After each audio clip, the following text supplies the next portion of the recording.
Welcome to the Heart of Dating podcast. Hey, it's Kate. I'm so glad you could join us this week as we try to untangle the ever so ambiguous world of dating as a Christian. Over here on Heart of Dating, we get real as we answer some tough questions and uncover transformative ways to approach Christian dating. Oh, and you better believe we have some laughs along the way, because last time I checked, the struggle is #real. You know what I'm saying? Now, let's get to the heart of the matter. Hey, everybody, and welcome to the Heart of Dating podcast. It's your host, Kate. And JJ. And we are coming at you for the second episode of season 9. Did you guys check out last week? Did you check out JJ's mini-sode on Friday for the men? Please check it out if you haven't. That's right. And guys, we are coming at you with just a few announcements today. We just love you guys. And so if you are new to this podcast, would you do us a favor? Would you subscribe? Would you rank us? Would you write us a review? This is the only way our podcast can continue to be discovered by other people. So we want to encourage you to do that. We have had some incredible reviews. So if you are out there and you did write us a review, thank you very much. If you've been listening to the show forever and you've never written a review, would you consider taking like 30 seconds to a minute and doing that today? It would mean so much to us. Absolutely. Also, guys, we have some news. Heart of Dating Conference 2023 is coming at you next year, February. Guess what? We are partnering with Sam and Tony Collier in Atlanta. We could not be more pumped. You guys, this is going to be amazing. If you've never been to one of our conferences, like I'm going to do it. I'm going to FOMO. I'm going to say you're going to have FOMO. You should have FOMO by not coming and attending, whether virtually or in person, because this is the event of the year for us. You know what blew my mind about the last one? The majority of people came alone. Yeah. We had so many people come by themselves. Yes. And I was blown away. So cool. Yeah. And you know what? The thing about our community is you will not be alone once you get there. Mm-hmm. So many people are going to make you feel loved, make you feel like they want to be your new best friend. And most likely you will walk out of there with some new lifelong friends and maybe even some significant others down the line. We've had people that have met from conference who are now engaged and getting married. Yeah. So it's exciting. So cool. We have an awesome schedule and lineup for you guys. It's going to be 2 days. There's so many fun things. Last thing I want to tell you, we have an incredible program called the Singles Academy. It's a masterclass community of people doing life together. Every month we have a different theme, and we're about to be in the month of November, and we're going to have an incredible theme in November with a brand new speaker. We're actually going to have a guest speaker in November. So we have a masterclass the first Thursday of every month. And then that month we work through that content together. In October, we work through the topic of self-hatred. Mm-hmm. And I was blown away seeing how our community was talking about it in their discussion groups, doing life together, scheduling meetups, scheduling their own events to talk through things and hang out. We've had mixers. We had speed dating this last month. We've had so many incredible events. So if you are looking to be a part of a singles ministry that is really doing life together and learning and growing, I want to tell you to check out the Singles Academy. You can go to heartofdating.com/TSA. heartofdating.com/TSA. Come be a part of the #1 online singles ministry in the world. Okay. Okay, guys, here we are. We are in episode 2. We have a fun topic today. We're talking about Never Been Kissed. Are we really? Yeah, it reminds me of the Drew Barrymore movie, which you've probably never seen. Have you seen it?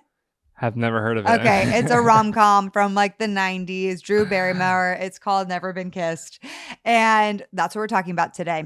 Before we dive in, we are starting our episodes this season with something new. We're starting with a great date question. So you can write down this question, use it on your dates, and we're going to answer it. What's the question today, honey? The question for the date, and this one is a little dense, all right? So you have to give them a second to think about it. Yeah. But you look at them and you say, what is the biggest lesson you've learned this year? What is the biggest lesson you've learned this year? So you're asking me that? Yes, ma'am. Okay.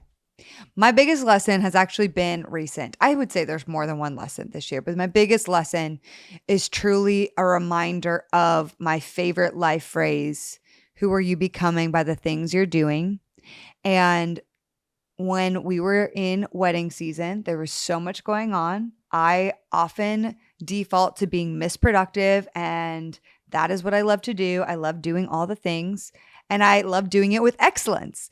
But I also have a majorly hard problem of stopping and shutting down and truly turning off my brain and delighting and resting in God. And so my biggest life lesson is, well, on our honeymoon, when we got on our honeymoon, every bodily ailment I had before the wedding left. And you guys, before the wedding, I had back issues.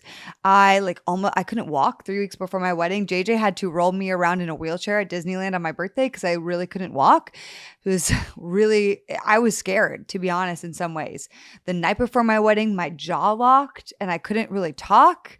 The day after my wedding, I got a giant knot in my neck that was super painful. There was just all these things happening. We get to our honeymoon in Bora Bora. None of it hurt. It all went away. Like my back issues that had persisted for weeks, gone, completely gone. And what I attributed it to was my body desperately needs rest, true rest, and not just sleep, but rest for my mind, rest for my soul, where I'm not thinking and doing and being productive. So that's my biggest lesson this year. Yeah. What about you? I was basically engaged to an elderly lady leading up to the wedding. Thank you. It's so funny. It was fancy seeing you here. Sorry. It's been 84 I know. years. She was like, I have arthritis and all I this. can still smell the fresh paint. Oh, Titanic. Sorry. Okay. So funny. I think for me, intentional growth, intentional just like taking inventory, because if there's one thing about relationship, engagement, and marriage, it's just such a refining force function that any soft area, any area you've neglected as a man or a woman will come out. Yeah. It will surface. So anything that you are able to like kind of slap a complacent, oh, it's not causing any harm, it's not really doing any good, it's just kind of there, it will surface very quickly. So for me, it's been like hyper intentionality about, taking an inventory with God and with accountability and with counsel. Okay, guys. So we're talking about Never Been Kissed on Heart of Dating. On my Instagram, actually, I did a poll and 35% of people said that they'd never been kissed of my audience. Now, most of them are single Christians. Not everyone is, but 35% of people said they'd never been kissed. I have to believe that because I also have audience of people who are married and all sorts of different people, I would say that stat realistically is actually higher. But I wanted to start this conversation because it's something you guys requested. But I want to really share some of the things you guys shared with me. So with this concept of never been kissed, there are often lies and belief systems that are formed for somebody who's never been kissed, similar to somebody who maybe has never been in a relationship. And here are some of those lies that you guys shared with me. It feels like people assume you need X experience to be qualified for a relationship. That's what it feels like. A lot of you also feel unprepared for dating. You feel like you're behind or missing out. That was probably one of the biggest ones. You feel like something is wrong with you. You feel unworthy, unchosen. You kind of feel like a child. One person even mentioned that they often keep this detail to themselves for as long as possible because it's discredited them in the past. And so this is just, thank you guys for sharing your vulnerability. I'm sure many of you listening can relate. And it's really sad and unfortunate because I truly want to just speak into that. There's nothing wrong with you if you've never been kissed. There's nothing you're necessarily missing out on if you've never been kissed. You're not unworthy if you've never been kissed. And same thing if you're listening and you've also never been in a relationship, because sometimes it's both. I've never been kissed and I've never been in a relationship. Not always, but sometimes it's both. And so, I just want you to know, and I said this on the episode I did about never been in a relationship, but like you never being in a relationship, you never being kissed doesn't mean you don't have skills to be in a relationship. Like you've probably had roommates. You've probably had to deal with hard life situations. Like you have skills to be in a relationship, sometimes more so than people who have kissed a lot and been in lots of relationships. Okay. Somebody who's kissed doesn't mean they're like the expert dater or even the expert kisser. Okay. That's like another whole thing. Won't get into that, but yeah. Babe, I know we're going to ask some questions. Yeah. Well, the whole idea of never being kissed is pretty interesting because from youth group, we've learned a lot about kissing, right? So it's like a loaded word. Yes. What do we think about kissing in general? Yeah. What do we think about kissing in general and dating? Yeah. Right. Like, I mean, obviously if you're married, kiss all you want. But well, I'm going to lead with honesty. Like I have kissed and I have kissed in dating and in relationship. And I think it's okay to kiss. I do. But I think the question here is deeper. I think it's like, can you kiss without it going anywhere else? Can you kiss without it leading to lusting, right? That's the question we're really asking. And more often than not, there's like that's to each its own. You really have to assess that with yourself and with God. Is it possible for you to kiss somebody and not start lusting about them or want to go further? Because that question is like, probably not really. Yeah. I mean, again, that's for you to discuss with God, but that's the question. Yeah, it's a great question. And kissing is a very broad term, right? If we're being real, kissing is a very broad term. Is it kissing? Is it peck on the lips? Is it peck on the cheek? Exactly. Is it making out? Exactly. Is it French kissing, right? Like there's a lot going on over there. Right. So as you kind of scale that word further and further into more romantic, more intimate action, I think it's just really almost impossible not to start having thoughts. And the most important thing, because your thought life, that is like what God focuses on, your heart. And that is the one where it's like, am I partnering with the thoughts or are the thoughts just thoughts? And then we're casting them aside. We're taking them captive. We're putting them in their place. We're vigilant and on guard. Yeah. Are you running with the thought? So some people might hear this and be like, well, is it a blessing to never have been kissed some ways? Can I add one thing before we go into that? Sure. I will just be honest with JJ and we kissed in our relationship.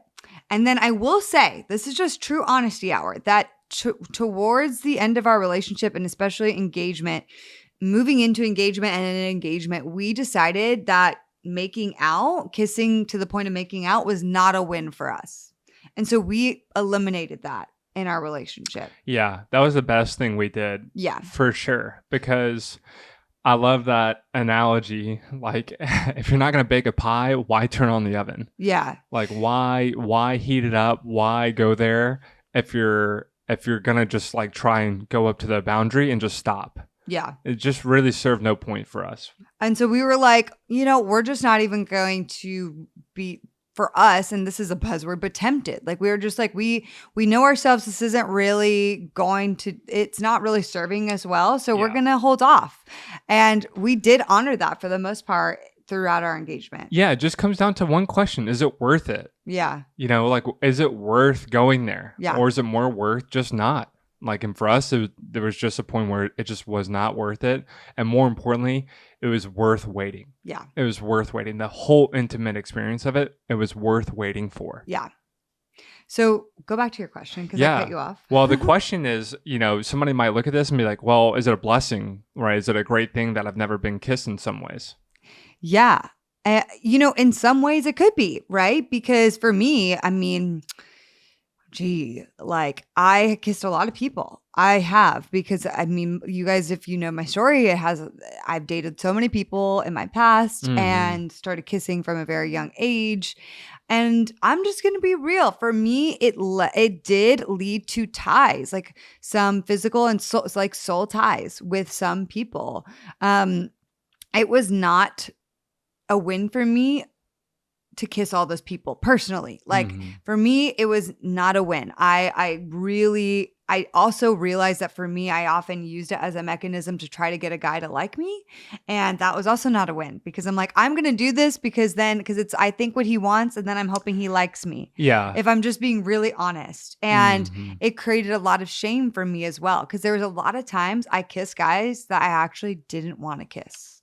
But I did it for a motive of wanting them to like me or just wanting to please them because I thought that's what they wanted. Right. And so, and some people it wasn't a safe environment. So I would say that in some ways it can definitely be a blessing to have never been kissed. Mhm. Yeah. Okay. No, I hear you. And I honestly think the one thing to keep in mind, it's a blessing in the sense of the 30 to 60 to the 90-day period where you're just in an evaluation mode. Yeah. It's a blessing in the sense of like your vision, your evaluation is not distorted. Yes. Like you're not making it more complicated. You think about the court of law, like when you're dating somebody, you're not in the court of law. Like it's not that intense. But if you're in the court of law, like going out and making out with the defendant and having a physical relationship, an emotional relationship is really going to blur the picture, right? You're Yes. not going to stay objective. Yeah. So the point is, it's a blessing in the sense of like you can remain very objective. Yeah. I will. And so what JJ is referring to is we talk about dating in the stages of single, dating, relationship, engaged, married. And so our typical recommendation is to avoid kissing in the dating phase and just getting to know that person. Yeah. The pre-relationship stage. In relationship stage, that's up to your own discernment and your own convictions. But I would highly recommend in the dating phase to avoid kissing as much as you can. And not to provide shame if you do kiss somebody, but just like it will make you more clearly be able to connect with that person through a lens of discernment before because if you kiss them and you like have a great kissing situation, then you're like, ooh, I really like this person. And then I know. it can really rosy your glasses a little bit to make you not see, oh, wait, they're not that spiritually centered on the Lord and XYZ. I'm speaking from major experience over here. And I don't know if you are too, babe, but for me, for sure. Yeah, for sure. And what I love about being vigilant about this kind of boundary is if you're dating in community, somebody that you're going to see next week at community group or on Sunday, this is a great then point. I'm like, I love the natural accountability of like not going there because you're going to see them. Guess what? And if you're making out with them on the third date and then you see them 2 weeks later after it didn't work out, it's going to be awkward. Yes. And here's a great thing. I love, like, I did this so much in my dating life where I would go out with guys, go on dates, and we wouldn't get physical to this in this capacity. And honestly, was not awkward. I could see them still be friends with them. And I passed them on to other women. Yeah, that's a big thing. So big deal. Like actually, I can think of it. One of my guy friends more recently went on a date with somebody, or not one of my guy friends, a guy that I went on dates with years ago went on a date with somebody I know. And recently, not awkward. I actually encouraged it. I kind of set it up a little bit. I like put some bugs in their ears. And guess what? Not weird at all because I'd never kissed him. I've heard this theme a lot lately, actually. Yeah. I feel like it's popping up and it's really encouraging. Yeah. I think the being vigilant about your physical boundary there and just being wise. Yes. It just is nothing but goodness. And it's really helpful for a nice, easy, clean, friendly, kind closing. And it also allows you to have a good relationship, friendship, and even to the point of recommending them to somebody else in the future. Yes. I love that. Yeah, me too. I think that should be the bar for dating within community. I agree. So, babe, on the flip side of this, that's one perspective and really removing shame from like if you've never been kissed. And then on the other side, do you think some people hold it too rigidly to a point of like, they prop it up as something that makes them better potentially than others? Yeah, to be honest, I think because it's such a big deal in some ways, it would be really hard not to. It would be really hard not to prop it up and have it as something that defines you. Kind of like virginity. Yes, exactly. Because, it's just more, it's more common, right, than we think. It's 35% of the people, maybe more. But you just don't see it in culture. You don't see it in media. So you do feel like an alien. but like in a good way. You're like, Yeah. we're talking about feeling an alien in like a way where you're like, I'm better because I've held on this and you haven't. Exactly. That kind of mentality. Well, because it's, just so increasingly rare as you compare with culture. But I think exactly when the pendulum swings to the point where it elevates you over them morally, then that is the problem where, it's the other side of the pendulum. One side of the pendulum, what we just talked about, is you feel ashamed about it, right? It defines you and you feel ashamed about it because it's embarrassing. The other side is it defines you and you're overtly prideful about it. Yes. It elevates you morally. The funny part is that both sides of the pendulum are wrong because that is inherently what is defining you, not Christ. Not the Christ image, not the actions of your life. And so both sides of the pendulum, whether you're shameful about it or you're prideful about it, the funny part is they're both wrong because something greater than that defines you. Yes, absolutely. I think as well to that, just on this pendulum of like, I feel really prideful about this. There's a balance between like, I'm proud of this. I stuck to boundaries. I'm deeply connected to this. I have a moral value around this and it's like healthy. That's one way of looking at it. That's like, I feel proud of myself. There's a difference between that and the pride that says like I'm better than others. And that kind of mentality is often driven, to be honest, out of purity culture teachings and narratives of like, I am going to be shut down in my body. I am like, absolutely not. Don't do this. 2 pillows between me and another guy at all times.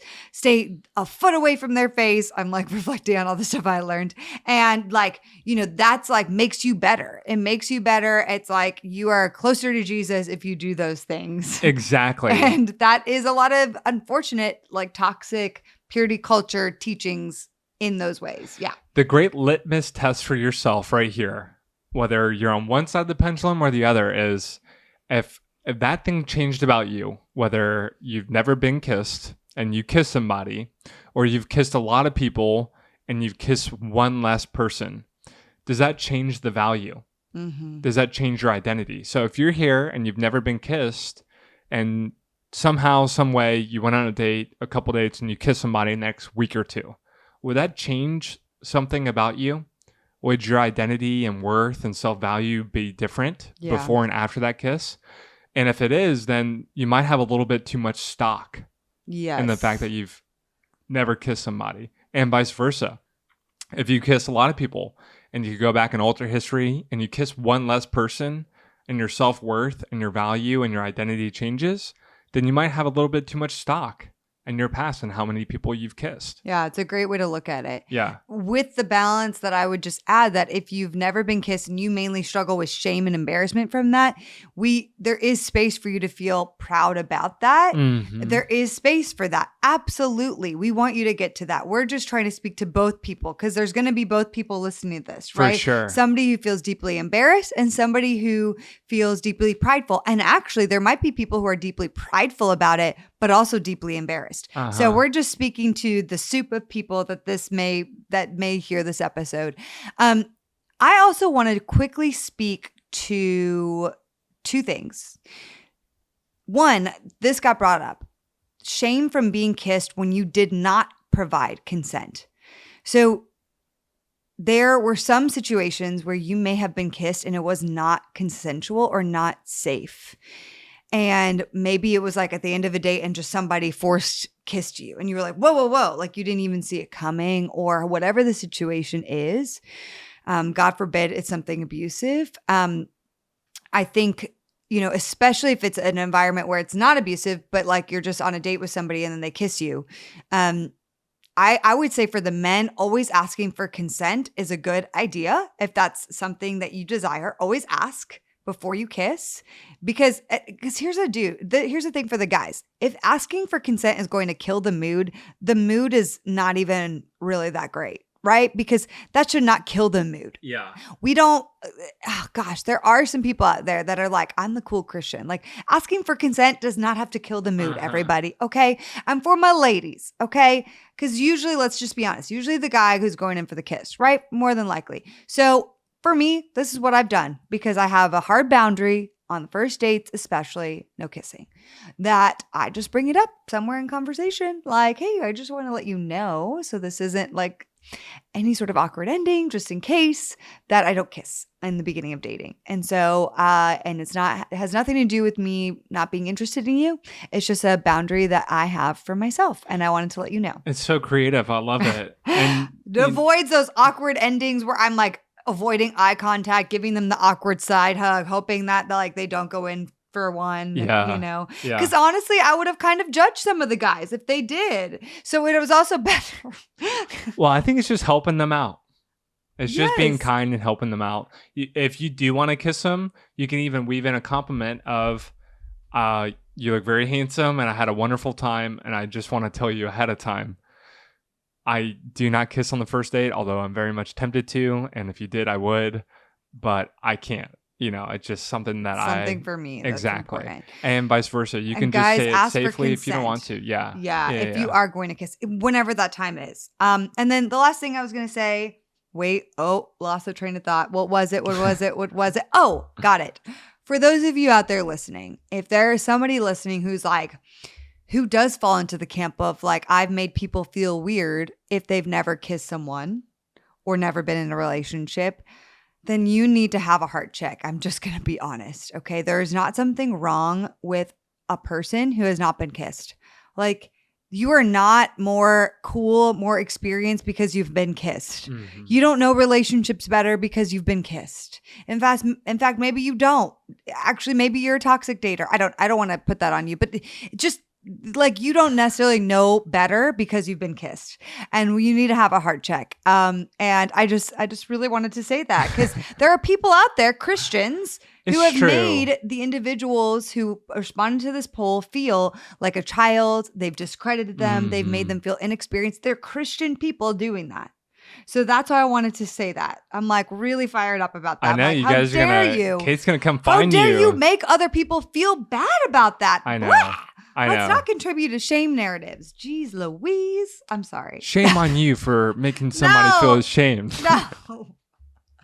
I don't throw shame on you either. I just am like, have a heart check, really, on that one. Okay. I'm gonna end it there. Good end. Well, maybe one more, because if you listen to this and you are the never been kissed and you're a little ashamed about it, I just want to let you know that we think a lot more of you than whether or not you've been kissed before. Yeah. You're a whole entire person that we see and define and love and are curious about. We are much more curious about you, what you love in life, what you don't like in life, things that have happened to you, things you're excited about, than we are interested in whether or not you have kissed somebody or not. That's right. You have a lot more that defines you than that. Yeah. Yeah. Okay. We love you guys. We love you guys. We hope this spoke to you, and we can't wait to see you next week. Absolutely. Have a great day. Bye. Bye-bye. The Heart of Dating podcast is created by Kate Warman. It is a part of the Converge Podcast Network. Our incredible editor is the one and only Scott Caro. Our theme music was developed by the amazing Christian Ledoux. If this is your first time listening to the podcast, or if you've never written us a review or ranked us on iTunes, we'd encourage you to do so because it helps us so much to get this podcast into more people's ears. We launch our podcast each and every week on Wednesdays, so we'll see you next week.